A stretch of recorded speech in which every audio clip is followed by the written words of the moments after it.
So, you're on your Irish road trip, driving down the wild Atlantic way, when you notice that your car's running low on fuel.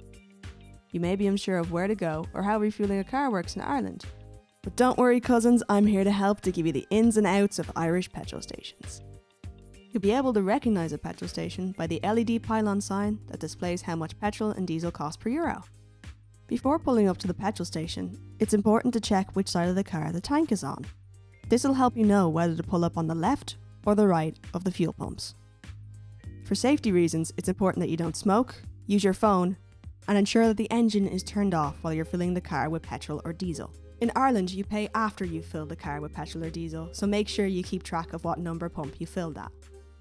This is how most service station pumps look in Ireland. You can keep track of how many litres you put into the car and how much you spent by looking at this screen here. The fuel types themselves are clearly labelled and colour-coded, with unleaded petrol being green and diesel being black. If you're unsure of what type of fuel your car takes, have a look inside the gas tank itself. You'll be able to see that it's labelled or that the fuel code can be seen on the tank lid.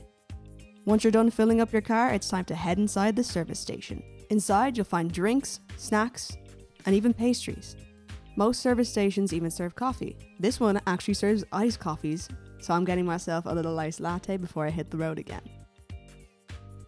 If you have a look over at the food counter, there's a hot and cold section, so you can grab yourself either a sandwich or if you want to try some Irish cuisine, a chicken fillet roll. Larger service stations usually have some Irish fast food options as well. Once you've got everything you need, say what number pump you're on and pay away. Before you get on the road again, you might want to check out the other facilities, like car washes, ATMs, or even laundry machines. Now cousin, you're a certified petrol station expert.